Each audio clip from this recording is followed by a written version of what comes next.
Hello, you mountain malt masters of merriness, and thank you to the Brownwater Boys for that malt mention introducing. Yeah, got to make the sign. It's the sigil, right? That's what it is. It's a malt sigil, the X, the sign of X, meaning extras. Because this is 952. Ralphie review 952. Hey, that's a lot of reviews. I must be getting something right. And this is the extras.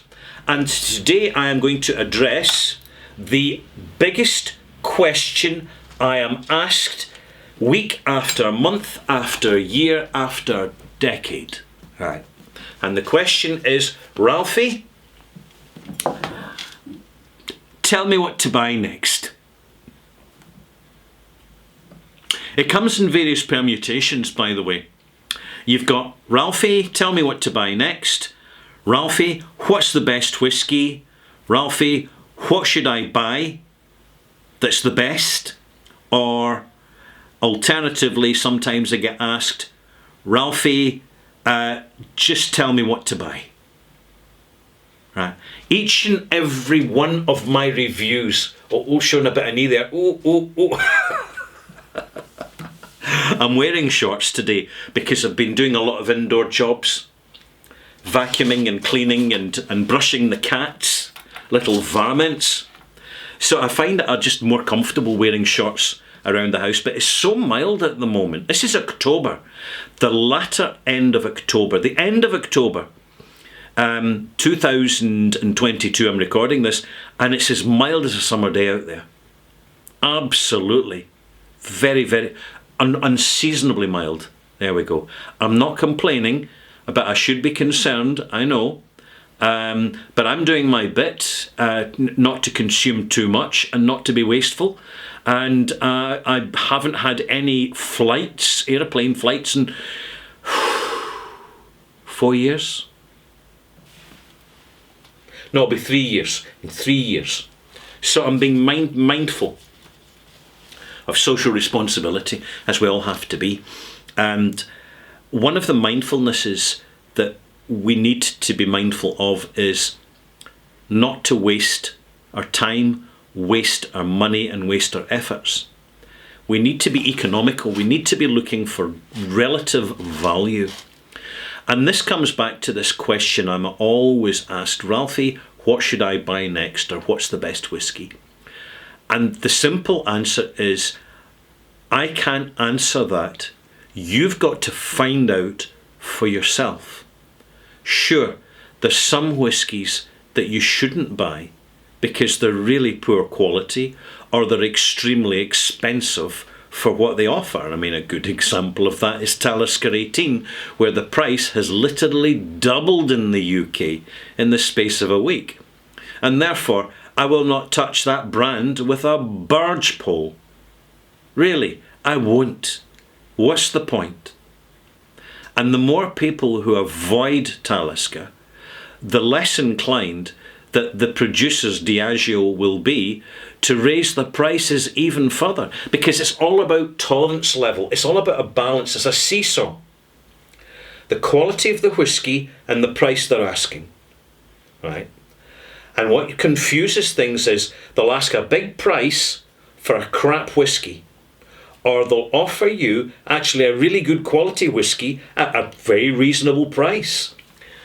What really matters is not what's in the best whiskey, but where can I find the best knowledge so that I am empowered to make my decisions. That's the really important question. And this is what this channel's all about. I'm doing my little bit to help. So, for example, you will see, what do I buy? I tend to stick with an age range, which is now going to be shortly including non-age statement whiskies, because there's good quality ones at accessible prices. And frankly, I'm cutting my nose to spite my face, so to speak, if I don't buy them and review them. But the reason I haven't in the past, because I wanted to encourage the whisky producers simply to be more transparent and give us ages and not be ashamed of presenting us ages. But unfortunately what's happening now is you're selling really young ages now at a rather high price, because it's being slightly gimmicked. which is unfortunate. So what you do is you do a cross-check research. Knowing your own taste, you start at the beginning of your journey. You go into a supermarket and you buy a bottle of Glenfiddich 12-year-old because, do you know what, that's a really good place to start. There's a lot of experienced malt heads are look down on Glenfiddich because it's so ubiquitous.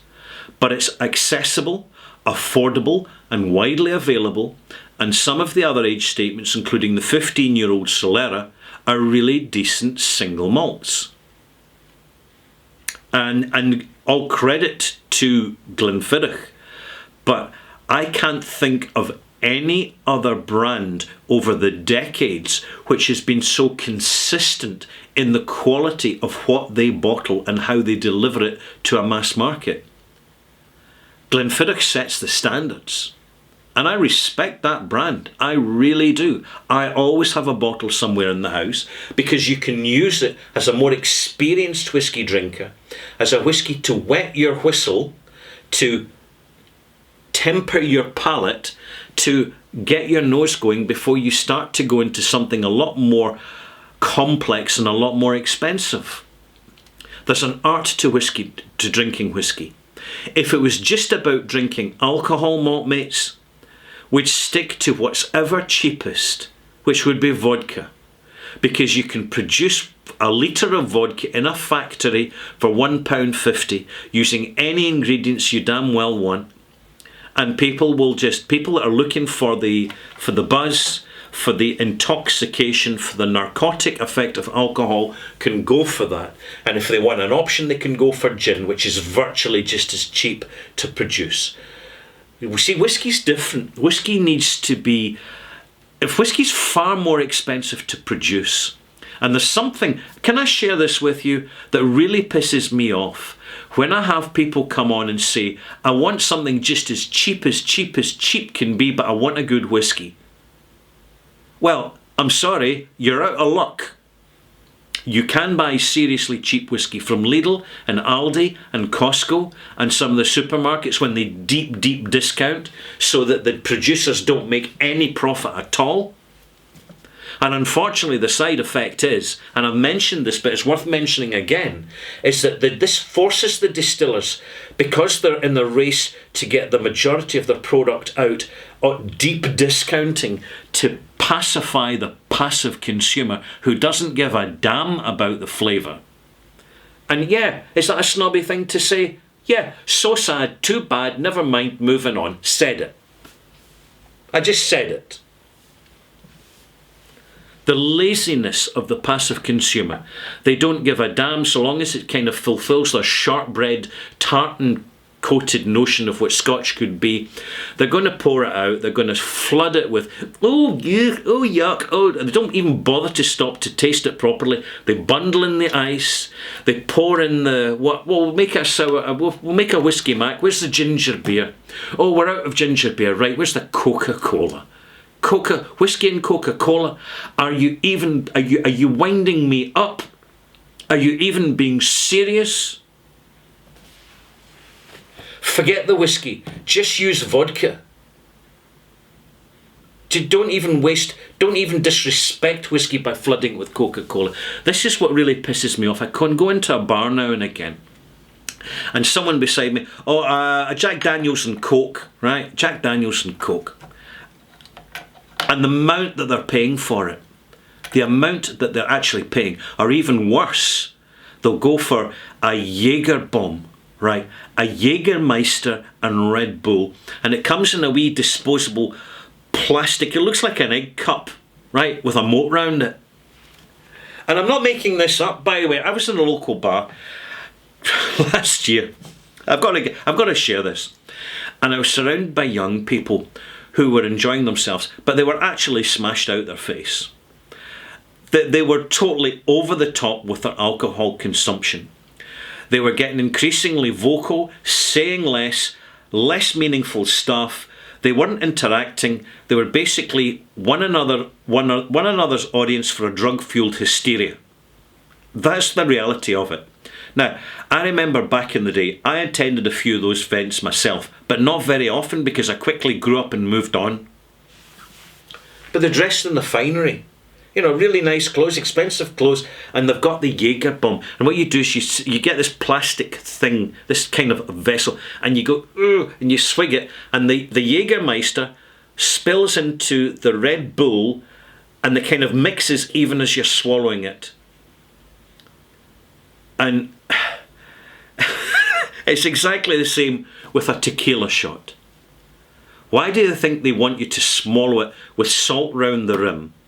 So as you don't taste how shitty the alcohol and how cheap the alcohol is that you're actually drinking, where the bar is arguably making 500% profit, if not 1,000% profit. You think I'm making this up?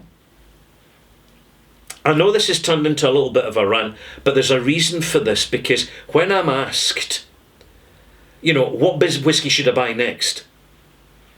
So, the way it comes across to me is someone just wants me to say something, anything, and they'll take that, job done, mission accomplished, and they're not responsible for their own journey. A hugely important part of enjoying whiskey and getting to enjoy whiskey is that we, each and every one of us, without exception, maltmates, need to take responsibility for our own journey.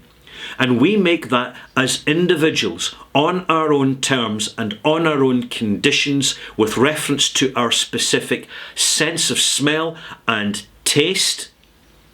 And in doing so, Scotch whisky, above every and any other spirit out there, will deliver you the diversity and dynamism of really good quality spirit experience, which is about complexity of smell and complexity of flavour. And yes, I'm telling you, it'll change your life. It will change your life, because it's changed mine. You will go into the supermarket, you will buy a chocolate pudding, you'll be eating it and you'll be saying, where's the chocolate? Where's the flavour? There is no flavour. It's all about the processing, the super sweetening, the dumbing down of the experience of smell and taste. It's like people using perfume. They use far too much, and you smell the perfume from a distance, and you have to do it from a distance before it anaesthetises your sense of smell and destroys it. And this is just a quick reminder, if you're at a whiskey event, ladies and some of you gentlemen, do not wear perfume. Do not do it. You're destroying the whiskey experience for the people next to you. I'm just telling you, because you need to know. I see it happen. I've seen it happen numerous times. We have to take responsibility for our own journey, because half the event, half the experience, half the investment that we're making into this is not actually the product itself, it's the journey. It's the journey of discovery.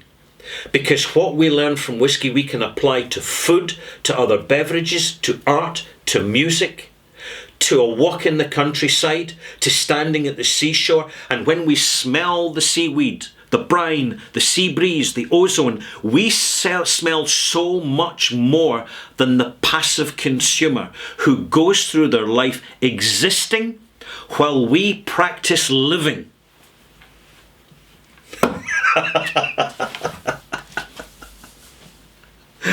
Oh my goodness. That'll do. That'll do. Time to go. Time is here. So that's the biggest single malt question answered. Right. It's your journey. I want to conclude by saying something important here. Really important. Something that still delights me about Scotch whisky, that I find so refreshing, but I struggle to find in any other spirit, is that you can go out there, and if you've done your Sherlock Holmes, if you've done your Hercule Poirot, if you've done your Agatha Christie, if you have done your Sergeant Morse, or Inspector Morse, if you have done your forensics, your whiskey forensics, you will discover fantastic quality, superb quality at a very reasonable, affordable price, which actually allows the producer to make some profit.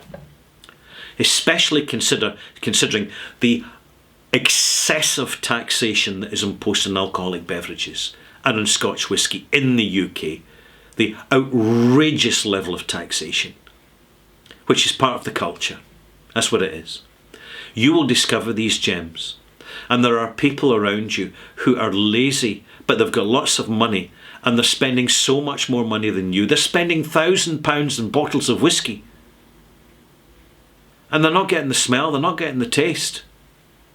Because the experience for them is in the price they paid, not what's in the bottle. And I can tell you right now, see you that have done your apprenticeship, that have controlled your budget, you're way, way ahead of these people. You're far richer. These other folk, with the excessive amounts of money that they pay, often for investment grade, whatever that will be tomorrow, who knows? They're getting a lot less out of it than you are. Just saying.